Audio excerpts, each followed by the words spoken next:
The courthouse was already buzzing before the sun even touched the marble steps that morning. Kids in oversized hoodies shuffled in with parents who looked like they hadn't slept. Court officers checked IDs, teachers escorted groups in, local reporters scribbled into small pads, hoping they were about to witness something worth telling. It was supposed to be another court outreach day, another lineup of speakers giving hopeful words to youth who were tired of being told how to live better by people who didn't look like them, didn't live like them, and definitely didn't struggle like them. But today was different. Today, Denzel Washington was coming. It wasn't a movie set. No lights, no trailers, no makeup artists fluffing his collar. Just a courtroom that smelled like old wood polish and coffee, the air heavy with teenage skepticism and restless curiosity. Judge Maya Thornton knew exactly what she was doing when she invited him. For years, she'd watched celebrity speakers come and go, dropping quick sound bites before retreating back to the safety of their comfortable lives. She had no patience for shallow inspiration. At 58, with over 2 decades on the bench, Judge Thornton had seen too many young people slip through the cracks, too many second chances wasted, too many moments where one honest conversation might have changed everything. That's why she decided to challenge Denzel Washington the second he walked into her courtroom. He arrived quietly, a soft nod to the bailiff, a polite handshake with the clerk, a quick smile that somehow felt genuine, even in a room where everyone watched him with their arms folded. Denzel was in his late 60s, but he carried himself with a stillness that felt powerful, like a man who had nothing left to prove, but still showed up because it mattered. The young people were seated in the front rows, some with arms crossed, others scrolling on cracked phone screens, pretending not to care while sneaking glances every few seconds. Parents leaned forward, hoping this day would be different, that maybe this one voice could get through to their kid. The room quieted when Judge Thornton entered, black robe flowing, chin lifted, eyes sharp. She didn't waste words, and she didn't offer pleasantries. She began with a simple statement. "Mr. Washington, I've been following you for years, and I have a challenge for you today." Denzel blinked, taken aback, but he didn't flinch. He nodded respectfully, sliding his hands into the pockets of his neatly pressed slacks. "Of course, Your Honor." A hush fell over the courtroom. The kids put down their phones. Parents exchanged nervous glances. The judge leaned forward, her eyes locked on him. "You stand here as a man who's seen incredible success, Oscars, wealth, worldwide respect. Yet, you constantly talk about humility and service. You tell people to put God first, to live with integrity. But I want to know, Mr. Washington, when the cameras are off, when no one is watching, are you really that man, or is it just a brand?" You could hear the creak of the old wooden benches as people shifted. The question wasn't just for Denzel. It was for every kid who had ever heard an adult say, "Do better," while living a life that said, "Do as I say, not as I do." Denzel didn't answer right away. He stepped forward, resting his hands lightly on the podium, scanning the faces in front of him. Some were challenging him with their eyes, some were hoping, silently, that he was the real deal. "That's a fair question," he said finally, his deep voice calm, steady. "And you all deserve a real answer." He told them about sitting in his mother's beauty shop as a teenager, directionless, running with the wrong crowd, and how an older woman looked at him one day and told him he would speak to millions. He told them about his early years, the struggle to find work, the moments of rejection that made him feel invisible, about the first time he won a major award and how he let the applause go to his head, walking into a restaurant expecting to be treated like royalty, only to be seated by the kitchen, about how his wife reminded him he hadn't even tipped the waiter, and how he drove back to fix that mistake because he realized humility wasn't a one-time act, but a daily discipline. The kids listened, but Judge Thornton's eyes were unblinking. "That's a nice story, Mr. Washington," she said, "but stories are easy. Living it every day isn't. How do they know you're the man you claim to be when the lights are off?" Denzel didn't get defensive. He didn't smile or perform. He simply nodded. "You don't," he said softly, "because it's not about what I say today. It's about what I do when I leave this room. He told them about losing his temper on set with a young crew member, humiliating him in front of everyone, and how he apologized the next day. How the hardest moments weren't the failures, but recognizing the moments when his pride took control. How wealth and fame are magnifiers, not solutions. If you're selfish when you're poor, you'll be selfish when you're rich. If you're kind when you have nothing, you'll be kind when you have everything. Judge Thornton pressed further. What does that mean to a young man who can't afford lunch? To a young woman with no home to go back to tonight? The room was silent. It means that your circumstances don't have to define you, Denzel replied, locking eyes with a young man in the front row who was gripping the edge of his chair. It means you have to fight harder, yes. It's unfair, yes. But it's your fight, and it's worth it. Then, something unexpected happened. A janitor in the back of the courtroom, an elderly man with tired eyes, stood up. The bailiff moved, but Judge Thornton lifted a hand, allowing him to speak. Mr. Washington doesn't remember me, the man said, but 8 years ago you came to our school. My grandson was getting into trouble. You stayed after your speech and talked to him. You didn't have to, but you did. He's in college now because you took the time. Denzel swallowed, looking down, his hands gripping the podium. Another voice rose. A young woman in a VA uniform stood. He visits our veterans, she said. No cameras, no press. He listens to them. He pays for therapy sessions, for job training. He doesn't talk about it. One by one, people began standing, testifying. A young man in a wrinkled dress shirt shared how Denzel's scholarship fund paid his tuition and got him a mentor who changed his life. A woman who worked as a waitress talked about a day Denzel came in quietly, paid for everyone's meal, and left a note thanking her for her kindness. Each story was simple, quiet, but powerful. They weren't about grand gestures. They were about consistency, about showing up when it mattered, about lifting others without fanfare. Judge Thornton's face softened, her shoulders relaxing as she listened. The kids leaned in, seeing something real. Not a movie star, but a man who lived by the words he spoke. Finally, Denzel spoke again. Judge, you asked for evidence. I didn't bring these people here. I didn't know they'd be here. But I'm grateful they spoke up, because it proves something important for you all to hear. He turned to the youth, his voice clear, strong. You don't have to be perfect. You just have to be honest. About who you are, about your mistakes, about your need to grow. If you can do that, no matter where you start, you can build a life that matters. The courtroom was silent. Judge Thornton stepped down from the bench, extending her hand. Thank you, Mr. Washington, she said, her voice thick with emotion. Not for your words today, but for living in a way that gives them weight. Denzel shook her hand, looking around at the young people in front of him. Your story isn't over, he told them. You get to write the next chapter. And in that moment, the courtroom wasn't a place of punishment or fear. It was a place of possibility, a place where truth, humility, and courage met and left everyone believing they could be more than their circumstances. The news spread before Denzel even stepped out of the courthouse. A local news photographer snapped the moment Judge Thornton shook Denzel's hand, and within hours, the image was everywhere. Headlines read, Denzel Washington stuns youth court with powerful challenge. Judge confronts Denzel, leaves courtroom in tears. Not a speech, a turning point. Parents forwarded the clip to family group chats. Teachers shared it on their classroom boards, telling students, see, this is what integrity looks like. TikTok was flooded with stitched videos of Denzel's final words, layered with soft piano music, as young people across the country whispered, your story isn't over. But inside the courtroom, none of that mattered. Because the moment the applause faded, Denzel turned back to the youth seated before him, some now wiping tears discreetly with their sleeves, others leaning forward, eyes locked on him, waiting for something more. I need you to hear this before I leave, Denzel said, his voice softer but somehow stronger.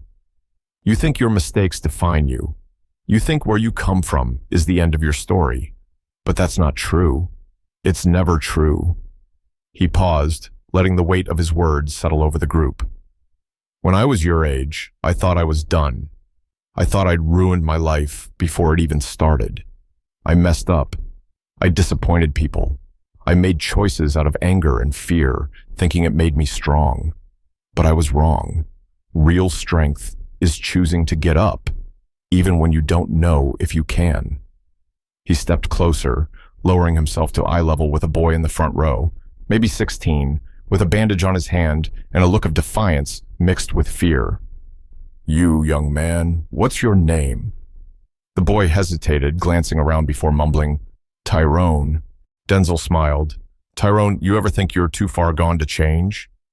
Tyrone's lips tightened, and he nodded, just once. Denzel placed a hand on his shoulder. You're not. You hear me? You're not. Tyrone swallowed hard, his eyes glistening.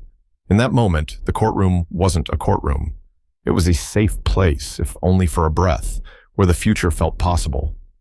Across the room, Judge Thornton watched with a mix of pride and humility.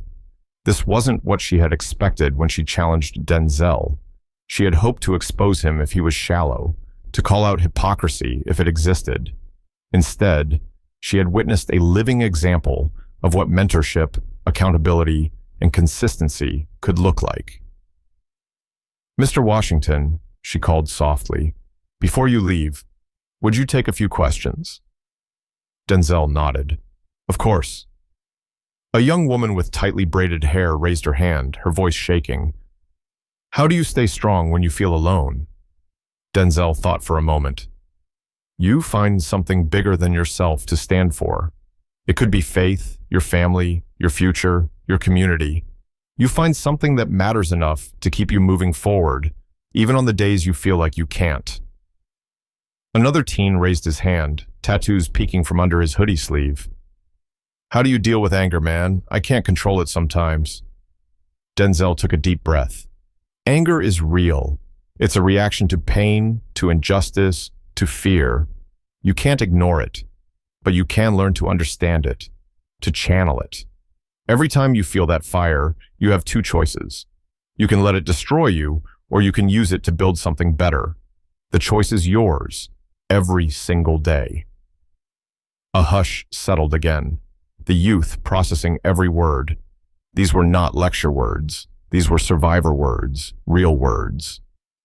Judge Thornton glanced at the clock, realizing they had gone over time, but she didn't care. Mr. Washington, one last thing, she said. Yes, Your Honor? What do you say to these young people when the world tells them they can't, that they'll fail, that they'll never change? Denzel looked around, making eye contact with as many young faces as he could. I say the world doesn't get to decide who you are. You do. There was silence, then a ripple of nods, small at first, then growing, as if each young person was quietly agreeing with themselves that maybe, just maybe, change was possible. Outside the courthouse, the air was different. It was a crisp fall afternoon, leaves crunching underfoot as people slowly filed out, still processing what they had witnessed. A few parents hugged their children tightly, some with tears in their eyes, whispering, "Did you hear what he said?" Youth who normally left these programs ignoring the speakers walked away quietly, deep in thought, replaying Denzel's words in their minds. Reporters tried to catch Denzel for comments, but he simply shook his head, smiling softly. It's not about me, he said, for what felt like the 100th time. But the story was out. It was bigger than a courthouse event. Local news became national news, then global, as clips spread across platforms. People in offices watched the video on lunch breaks, pausing to wipe their eyes before returning to work. Teachers played the speech in classrooms, using it as a discussion point about choices, integrity, and purpose. In homes where parents were losing hope, the video played while children and parents sat together, silent but connected, if only for a moment. Judge Thornton, returning to her chambers, found herself reflecting deeply on the day. She had challenged Denzel, expecting a performance, maybe a few well-crafted sound bites. Instead, she had been reminded of why she chose this path in the first place, to create spaces where truth could be spoken, where people could see what accountability and growth looked like. and where young people could witness what it meant to live with character. That evening, she sat at her desk, pen hovering over her notepad, before she began to write a letter she never thought she would write. Dear Mr. Washington, today you taught this courtroom something I have tried to teach for years. You reminded us that change is possible, that integrity matters, and that true leadership is not about power, but about service. You showed these young people and reminded me that while we live in a world quick to judge and slow to forgive, the power of a single, honest voice can break through the noise. Thank you for standing firm in your principles, even when challenged. Thank you for being who you say you are. Thank you for reminding me why I do what I do. With respect, Judge Maya Thornton. Denzel received the letter a week later, sitting alone in his living room. He read it twice, then placed it in a small wooden box where he kept letters that mattered. Letters from people he had helped, from students he had mentored, from strangers whose lives he had unknowingly touched. Because for Denzel, it was never about the applause. It was about these moments, quiet affirmations, that a life of integrity and service mattered, even when no one was watching. That night, as he prepared for another day, another meeting, another chance to show up and be present, he whispered a quiet promise to himself. Keep going. Stay true. And so he did. Denzel's message didn't stay in that courtroom. A week later, a youth counselor named Marcus Lee in Detroit pulled up the video on his phone and showed it to the teens in his group home. They were skeptical at first. Man, celebrities always talk, one of the boys scoffed, arms crossed. Marcus paused the video. Just give it 5 minutes, he said. Then if you still think that, we can talk. They watched. They watched the moment Judge Thornton challenged Denzel. They saw him pause, breathe, and respond without arrogance, without defensiveness. They saw the people in the courtroom speak up, not because they were asked to, but because they needed to. They heard Denzel say, "Your life is not defined by what you accomplish, but by what you choose to stand for." And for a few minutes, the room fell silent. Even the boy who had scoffed was leaning forward, listening. When it ended, Marcus asked, "Well?" The boy shrugged, but there was a crack in the armor. "That was real," he admitted. "That felt different." Across the country, youth groups in Chicago, Los Angeles, Houston, Baltimore, and small towns most people had never heard of played that video. Teachers printed Denzel's quote, taping it to classroom doors. "Dreams without goals are just dreams. To achieve your goals, you must apply discipline and consistency every day." Veterans in rehab centers replayed the clip of the VA worker speaking about Denzel's quiet visits, his unannounced donations, and his willingness to sit and listen. Parents found hope, students found a reason to keep trying, and people who had given up on celebrities, on systems, on believing that integrity still mattered, found a flicker of belief again. Meanwhile, Judge Maya Thornton found herself fielding calls she never expected. Community leaders wanted to know if she could organize another session like that. Local politicians asked if she would consider expanding the outreach program. Parents called, saying their children were asking questions they had never asked before. "Mom, what's discipline really mean? Dad, you ever fail and get back up?" Some teenagers even showed up outside her chambers after school, politely asking if they could talk. Just talk. About their futures, about the choices they were scared to make, and the ones they regretted already. For a judge who had spent 2 decades seeing the worst of people on their worst days, it was a reminder of what could still be changed. She met with the youth, sometimes one-on-one, sometimes in small groups in her chambers, surrounded by law books and family photos. She would listen, then ask, "What do you want your story to be?" It wasn't about lectures. It was about planting seeds. One evening, Tyrone, the young man Denzel had spoken to directly in the courtroom, was sitting on the steps outside his apartment building, replaying Denzel's words in his mind. "You're not too far gone. You hear me?" For months, Tyrone had been one fight away from jail, one bad decision from losing everything. The streets were loud, his friends were loud, the temptation to give in was loud. But that sentence, spoken softly, directly, with the weight of someone who understood, was louder. That night, Instead of meeting up with the crew that wanted to jump a rival, Tyrone walked to the corner store, bought a notebook, and wrote on the first page, "Dreams without goals are just dreams." He didn't know what his goals were yet, but he wanted to find out. Denzel, back in Los Angeles, tried to return to his routine: interviews, meetings, script readings. But everywhere he went, people approached him, not about his movies, but about that day in court. "Mr. Washington, I watched that video with my son. Thank you." "Denzel, that speech, my students needed that." Even celebrities reached out quietly, thanking him for reminding them of why they started, for cutting through the noise of fame and focusing on purpose. Denzel would nod, thank them, but always say, "It's not about me. It's about what you do with it." Because he meant it. Because it was never about him. One day, Denzel received a letter at his foundation. It was from Judge Maya Thornton. It wasn't on official court letterhead this time. It was handwritten. "Dear Mr. Washington, I wanted you to know what your visit meant to me personally.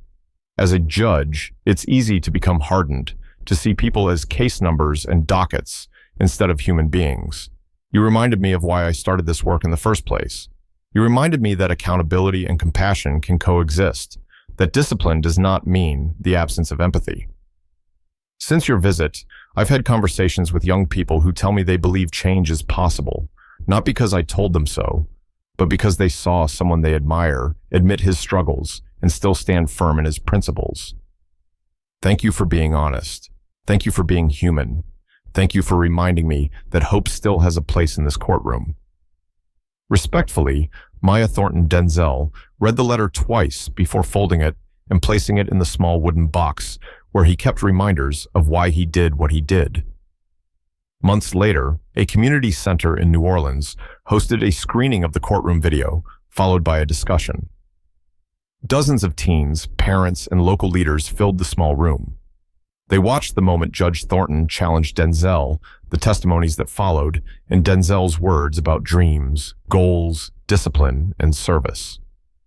After the video ended, a young woman named Jasmine, who had spent 2 years in and out of juvenile detention, stood up and said, "I thought I was too far gone. I thought it was too late. But maybe it's not." She didn't say much more. She didn't have to. A quiet revolution was taking place, not the kind that made headlines for long, not the kind that celebrities usually sparked with scandal, but the kind that changed hearts one at a time, the kind that reminded people, from judges to teenagers, from teachers to parents, that character mattered, that integrity mattered, that you could fail and fail again and still choose to get back up, and that one moment of honesty could ripple out into hundreds of lives you might never see. Denzel didn't stop there. Whenever he was invited to speak, he spoke, not about movies, but about choices, not about fame, but about service. And whenever he finished, he left the same message: your story isn't over. Make it one worth telling. In homes across America, parents repeated those words to their children at night. Your story isn't over. Teachers wrote it on whiteboards in classrooms. Youth counselors repeated it in group sessions. And young people, some in tears, some quietly, some defiantly, wrote it in notebooks, on phone screens, on scraps of paper. Make it one worth telling. Months passed, and the echoes of that day in Judge Thornton's courtroom didn't fade. In a small high school on the south side of Chicago, a teacher named Mr. Ray paused his lesson one morning. His students were restless, distracted by the noise of the world outside, by their own doubts and fears. Without a word, he played the video. They watched Denzel Washington stand in a courtroom, facing a judge's challenge, not with excuses or image management, but with humility, truth, and personal responsibility. They heard him say, "Dreams without goals are just dreams. Discipline and consistency are what turn dreams into reality." For some, it was just another video. For others, it was a spark. One student, Luis, who had been skipping school and getting into fights, stayed behind after the bell rang. "Mr. Ray," he said quietly, "I think I need goals." That was all he said, but it was enough to begin. In a youth detention center in Atlanta, a counselor named Ms. Carter gathered a group of teenagers in the rec room. They didn't want to watch some old man talking, but as the video played, the room went quiet. The boys and girls, used to blocking out lectures and motivational speeches, found themselves leaning in. They heard Denzel speak of failing, of losing himself to pride, of realizing that success meant nothing if you lost your soul. They saw the faces in the courtroom, the stories of the janitor, the veterans, the scholarship recipients. For the first time in a long time, some of them believed that maybe change was possible, that maybe they weren't too far gone. Afterward, one of the boys, Terrence, lifted his head, tears in his eyes. "I don't want to be locked up my whole life," he whispered. Ms. Carter placed a hand on his shoulder. "Then let's start now." Meanwhile, Judge Thornton continued her work, day after day, case after case. She still handed down sentences. She still upheld the law. But something in her had shifted. When she saw a young person standing before her, trembling, trying to hide fear behind anger or defiance, she remembered Denzel's words. Your background, your circumstances, your past mistakes, none of that determines your future. She began to look for ways to sentence not just with justice, but with purpose. She partnered with community programs, vocational schools, and counseling services. She created a new initiative, Second Chance Circles, offering youth alternatives to detention when possible, pairing accountability with guidance. The program was small at first, but it grew. Other judges began to ask about it. Other cities began to notice. All because a celebrity had stepped into her courtroom and shown what accountability with humility looked like. Denzel Washington, back in Los Angeles, continued his life quietly. He took film meetings. He supported his foundation. He visited VA hospitals, sometimes sitting for hours with veterans, just listening. He returned to the diner in Brooklyn whenever he could, quietly paying bills, leaving notes of encouragement. He continued to meet with his scholarship recipients, shaking their hands, asking about their families, reminding them that he expected them to give back when they succeeded. He never made a press tour of it. He never posted it on social media. But word spread anyway, not as gossip, but as inspiration. A reminder that success isn't about what you have, but what you do with it. One morning, a letter arrived at Denzel's office. It was from Tyrone, the young man from the courtroom. It read, "Mr. Washington, you probably don't remember me, but I was the kid in the courtroom who asked why you cared about humility when you had everything. You told me it's because having everything means nothing if you lose yourself. I wanted to let you know I didn't forget." After that day, I went home and wrote down my goals. I didn't have many at first, just finish school and stay out of trouble. It's been hard. I messed up sometimes, but I didn't quit. I graduated last month. I'm starting a job next week at a community center, helping kids like me. Thank you for making me believe I wasn't too far gone. Tyrone Denzel read the letter, smiled, and placed it in the same box where he kept Judge Thornton's letter. Years later, the ripple continued. In classrooms, teachers quoted Denzel's words. In community centers, counselors used his story to encourage hope. In homes, parents repeated his message. Your story isn't over. Make it one worth telling. And across America, young people who felt lost, who felt invisible, began to believe in a future they could shape. Not because of a celebrity, not because of a speech, but because they saw that true success wasn't about wealth or fame. It was about service, about character, about getting back up when you fall. One day, Judge Thornton retired from the bench after decades of service. On her final day, the courtroom was filled with colleagues, community leaders, and families whose lives she had touched. She was presented with plaques, certificates, and kind words. As the ceremony ended, a young man in his 20s stepped forward. It was Tyrone. He was now working with youth offenders, helping them find paths to education and employment. He handed Judge Thornton a small framed quote. "Your life is not defined by what you accomplish, but by what you choose to stand for." He smiled. "Judge, you helped me learn that." She held the frame, tears in her eyes, and hugged him. Denzel Washington heard about Judge Thornton's retirement. He sent a private note. Judge Thornton, thank you for holding me accountable that day. Thank you for believing that people can change. Thank you for showing these young people what real justice looks like. Enjoy your well-earned rest, and know your legacy is alive in every young life you've touched. With respect, Denzel. Years from now, people may forget the details of that day in court. They may forget the speeches, the arguments, even the stories. But what will remain is the truth that was spoken and lived that day. You are not too far gone. Your story isn't over. Make it one worth telling. This wasn't about a movie star. This wasn't about a judge. This wasn't about a single courtroom. It was about each person who heard the message and chose to believe they could write a new chapter. It was about young people who decided to stay in school. About parents who chose to keep encouraging their children. About teachers who decided not to give up on the hard cases.